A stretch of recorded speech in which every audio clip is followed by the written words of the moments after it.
Hello friends, my name is Disha and welcome to this channel Medipedia. आज हम देखने वाले हैं एंटीरियर पिट्यूटरी के हार्मोन्स। लास्ट वीडियोस में हम देख चुके हैं GH.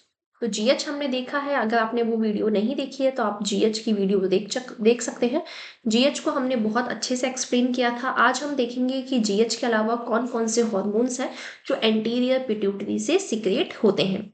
So first is thyroid stimulating hormone TSH। नाम से तो ये पता चलता है कि ये थायराइड से सिक्रेट होता है। एमसीक्यू में पूछा जाता है कि टीएसएच कहाँ से सिक्रेट होता है, तो नाम से तो क्या लगता है थायराइड से सिक्रेट होता है, लेकिन नहीं। थायराइड से सिक्रेट होने वाले हॉर्मोन्स अलग है। टीएसएच कहाँ से सिक्रेट होता है? एंटीरियर पिट्यूटरी से सिक्रेट होता है। TSH is necessary for the growth and secretory activities of the thyroid gland. It has many actions on the thyroid gland. But ये इंपॉर्टेंट क्यों है? थायराइड की ग्रोथ के लिए, क्यों डेवलप हो अच्छे से, एंड उसके सिक्रेशन के लिए। तो अभी हम देखते हैं कि थायराइड ग्लैंड होती कहाँ पे है। तो ये जो अपना नेक है, इसमें ये जो ट्यूब लाइक स्ट्रक्चर है, यहाँ कौन होती है? यहाँ पर थायराइड की ग्लैंड्स होती है। थायराइड ग्लैंड की बात की जाए तो उससे 3 हॉर्मोन्स का सिक्रेशन होता है, जैसे कि आप पिक्चर में भी देख सकते हैं, T3, T4 एंड कैल्सीटोनिन। लेकिन ये डायरेक्टली तो नहीं सिक्रेशन इसका हो सकता है। क्या होगा? सबसे पहले जो हाइपोथैलेमस है, हाइपोथैलेमस रिलीज करेगा TRH, थायराइड रिलीजिंग हार्मोन का। वो मैसेज आएगा पिट्यूटरी ग्लैंड के पास में, एंड पिट्यूटरी ग्लैंड सिक्रेट करेगी TSH को, थायराइड स्टिमुलेटिंग हार्मोन्स को। एंड थायराइड स्टिमुलेटिंग हार्मोन्स जाएंगे वापस कहाँ जाएंगे? ये जाएंगे यहाँ पे थायराइड ग्लैंड के पास में। एंड थायराइड ग्लैंड के पास में जैसे ही स्टिमुलेट करने वाला एक हार्मोन आएगा, वो किसको एक्टिवेट करेगा? T3, T4 एंड कैल्सीटोनिन को एक्टिवेट करेगा। ठीक है, इसको हम बहुत अच्छे से पढ़ेंगे। टीएसएच का एक्शन क्या होता है, कैसे रेगुलेशन होता है, ये सब हम पढ़ेंगे थायराइड ग्लैंड में। नेक्स्ट बात की जाए ACTH की, एड्रीनोकॉर्टिकोट्रोपिक हार्मोन। अब नाम से तो पता चलता है कि एड्रीनल ग्लैंड से सिक्रेट होता होगा, लेकिन नहीं, ये भी एंटीरियर पिट्यूटरी से सिक्रेट होता है। बट हम क्या देखते हैं, जो एड्रीनल ग्लैंड्स होती है बेसिकली ये कहाँ होती है? किडनी के ऊपर एड्रीनल ग्लैंड सिक्रेट होती है। एड्रीनल ग्लैंड के 2 पार्ट्स होते हैं। First, outer part is cortex and inside वाला पार्ट इज मेड्यूला।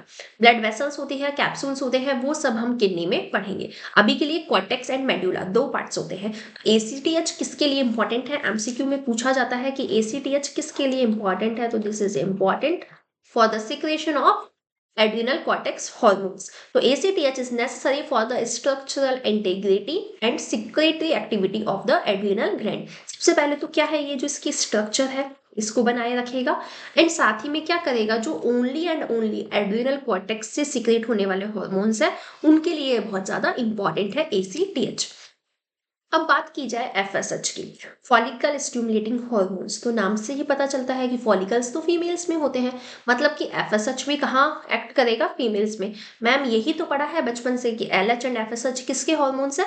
फीमेल के हैं। एंड टेस्टोस्टेरोन किसका है? मेल्स का है। लेकिन नहीं, ऐसा नहीं होता है। तो देखिए, आज हम देखते हैं कि जो FSH है ये क्या होता है? ग्लाइकोप्रोटीन है, एंड किससे मिलके बना होता है? एक अल्फा एंड एक बीटा सब यूनिट से। जो LH है वो भी एक अल्फा एंड एक बीटा सब यूनिट से मिलके बना होता है। तो आपको पता होनी चाहिए कि जो FSH है उसमें अल्फा सब यूनिट में 92 अमीनो एसिड्स होते हैं, एंड बीटा सब यूनिट में 118 अमीनो एसिड्स होते हैं। बात की जाए FSH की हाफ लाइफ की, तो काफी अच्छी हाफ लाइफ होती है, 3 से 4 घंटे। FSH के एक्शन को हम देखें तो मेल्स में कहाँ एक्ट करेगा? ये टेस्टोस्टेरोन के साथ में। एंड इंपॉर्टेंट किस लिए है? क्योंकि ये स्पर्मियोजेनेसिस या स्पर्मेटोजेनेसिस जो प्रोसेस है उसको एक्सक्रीट करेगा, उसको बढ़ा देगा। कैसे बढ़ाएगा वो हम देखते हैं। देखिए, हाइपोथैलेमस से क्या होगा? FSH का सिक्रेशन होगा पिट्यूटरी ग्लैंड से, नॉट हाइपोथैलेमस से। हाइपोथैलेमस से जस्ट वो बनेगा, पिट्यूटरी तक ट्रांसफर होगा, एंड पिट्यूटरी ने क्या किया? FSH को ट्रांसपोर्ट किया कहाँ पे? टारगेट टिश्यू के पास में। ये टारगेट टिश्यू कौन सा है? टेस्टिकल्स, जिसे मैं टेस्टिस भी कह सकती हूँ। ठीक है, तो सैमिनिफेरस ट्यूब्यूल्स के पास में ये आया।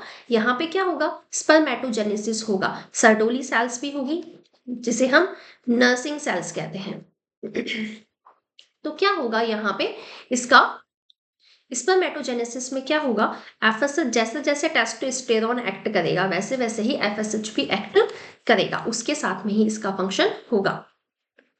नेक्स्ट बात की जाए फीमेल्स की, कि फीमेल्स में FSH क्यों इंपॉर्टेंट है। तो फीमेल्स में हम देखेंगे ये क्या, इसका काम क्या है, development of Graafian follicles, primordial follicles है, मतलब कि जब मेंस्ट्रुअल फेज होती है, जब ब्लीडिंग फेज होती है, उसके बाद में क्या होते हैं, फॉलिकल्स बनना स्टार्ट होते हैं। सबसे पहले प्राइमरी फॉलिकल बनेगा, फिर सेकेंडरी फॉलिकल बनेगा, फिर बहुत सी बुक्स में मैच्योर फॉलिकल भी है, मैच्योर फॉलिकल बनेगा, एंड लास्ट में ग्राफियन फॉलिकल बनेगा। तो इसका ये जो डेवलपमेंट है वो किसकी वजह से होता है, एफएसएच की वजह से होता है, एंड ये स्टिमुलेट करता है किसको, ग्राफियन फॉलिकल की जो थीका सेल्स है उसे।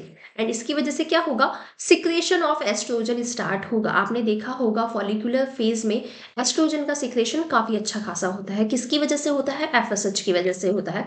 एंड ये प्रमोट करते हैं, बढ़ाते हैं एरोमेटेज एक्टिविटी किसकी, इन द ग्रेनुलोसा सेल्स, जिसकी वजह से क्या होगा, एंड्रोजन है वो कन्वर्ट हो जाता है एस्ट्रोजन में, जो कि आप नीचे इस इमेज में भी देख सकते हैं। अगर आप चाहें तो आप इस इमेज का स्क्रीनशॉट ले सकते हैं।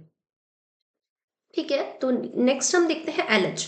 अब ये एलएच क्या होता है, ये भी एक ग्लाइकोप्रोटीन है, एंड जैसा कि मैंने आपको पहले बताया था कि ये अल्फा सब यूनिट एंड बीटा सब यूनिट दोनों से मिलकर बना होता है। अल्फा सब यूनिट इसके पास भी 92 अमीनो एसिड से ही बनी हुई है, लेकिन बीटा सब यूनिट एफएसएच के पास 118 अमीनो एसिड से बनी हुई थी, एंड एलएच में बीटा सब यूनिट 141 अमीनो एसिड से मिलकर बनी हुई है। तो ये एमसीक्यू में थोड़ा सा इंपॉर्टेंट है। हाफ लाइफ की बात की जाए तो इसकी हाफ लाइफ एफएसएच के कंपैरिजन में बहुत कम होती है, जस्ट 60 मिनट्स, मतलब ओनली 1 घंटा।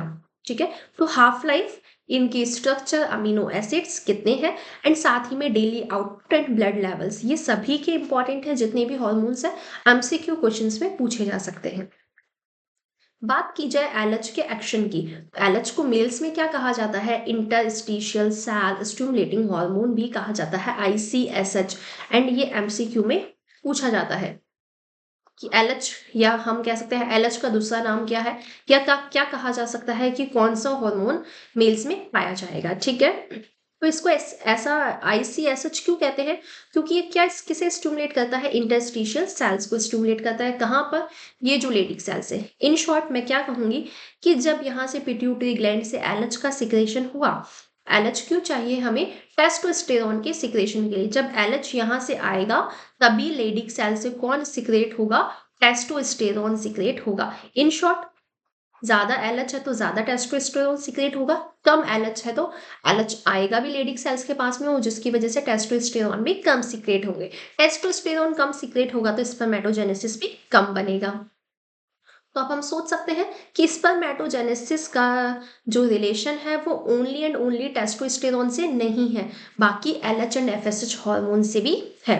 तो देखिए, बात की जाए फीमेल्स में एलएच का काम क्या होता है, तो देखिए, it causes maturation of vesicular follicles into Graafian follicles, किसमें मैच्योर करेगी, इनटू ग्राफियन फॉलिकल्स में, along with the FSH, FSH के साथ में ही काम करेगी।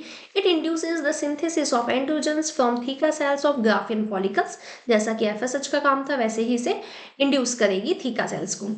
इसके बाद में सबसे इंपॉर्टेंट क्या है एलएच का work, that it is responsible for ovulation. जब 14th डे होता है मेंस्ट्रुअल साइकिल का, तो एलएच अपनी पीक वैल्यू पे होता है, जिससे हम क्या कहते हैं, जिससे हम एलएच सर्ज भी कहते हैं। यहाँ जब ये पीक लेवल पे पहुंचता है तभी ओवम का फॉर्मेशन होता है, या ओवम रिलीज होता है, नॉट फॉर्मेशन, ओवम रिलीज होता है।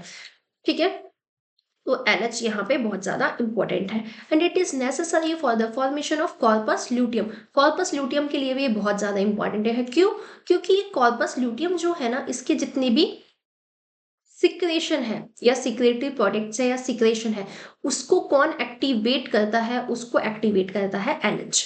एलएच होगा तो कॉर्पस लूटियम के जो सिक्रेशन है वो एक्टिवेट होंगे, एंड एक्टिवेट होंगे तभी तो कॉर्पस लूटियम बनेगा। एलएच के सिक्रेशन के बाद में वो जो बचा हुआ पार्ट है उसका कुछ ना कुछ तो होगा, लेकिन याद रखिएगा यहाँ पे प्रोजेस्टेरॉन भी बहुत इंपॉर्टेंट है, जो हम जब प्रोजेस्टेरॉन पढ़ेंगे उसे बहुत अच्छे से देखेंगे।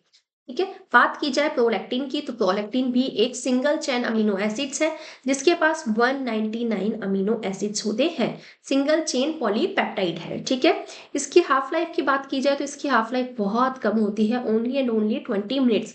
बट ये इंपॉर्टेंट क्यों है, तो it is necessary for the final preparation of mammary glands for the production and the secretion of milk. Prolactin important होता है मेमोरी ग्लैंड्स में। जब लैक्टेशन पीरियड होता है उस वक्त जो मिल्क का सिक्रेशन होता है, एंड सिक्रेशन से होने से भी पहले क्या होना चाहिए, मिल्क का प्रोडक्शन होना चाहिए, जो किसकी वजह से होता है, प्रोलैक्टिन की वजह से होता है। जैसे कि आप डायग्राम में देख सकते हैं, यहाँ पर एस्ट्रोजन एंड प्रोजेस्टेरोन मिलकर एक्ट करेंगे एंड प्रोलैक्टिन एंड ऑक्सीटोसिन मिलकर एक्ट करेंगे, तो क्या होगा, मिल्क का सक्रेशन होगा। लेकिन प्रोलैक्टिन कभी कभी डायरेक्टली एक्ट करता है किस पर, epithelial cells of mammary glands पर, जिसकी वजह से क्या हो जाएगा, लोकलाइज्ड एल्वियोलर हाइपरप्लेसिया हो जाएगा। एंड ये अपने आप में बहुत ज्यादा इंपॉर्टेंट है। ठीक है, तो एमसीक्यू में पूछा जा सकता है। नेक्स्ट बात की जाए बीटा लिपोप्रोटीन्स की, एक छोटा सा टॉपिक है, वो हम देखते हैं बीटा लिपोप्रोटीन्स। ये भी एक पॉलीपेप्टाइड है एंड इसमें क्या होंगे, only and only 31 amino acids होते हैं। ये इसका काम क्या है, इसका काम होता है एक्चुअली, ये जो एडिपोज टिश्यू है, एडिपोज टिश्यू से फैट को लेके आएगा एंड लिपोलाइसिस को इंक्रीज करेगा, मतलब कि लिपो ज्यादा, लिपिड्स ज्यादा टूटने लग जाए, वही बस इतना सा इसका काम है। इसके अलावा ये एंडोफिन्स के प्रीकर्सर्स को भी फॉर्म कर सकता है एंड ये किससे एक्टिवेट होगा, एडिनाइल साइक्लेस से एक्टिवेट होगा। तो एमसीक्यू में कभी कभी पूछा जाता है कि बीटा लिपोट्रोपिन, नॉट प्रोटीन, बीटा लिपोट्रोपिन क्या है, पॉलीपेप्टाइड हार्मोन है, जो आपने आज तक नहीं सुना होगा कि ये भी एक हार्मोन है।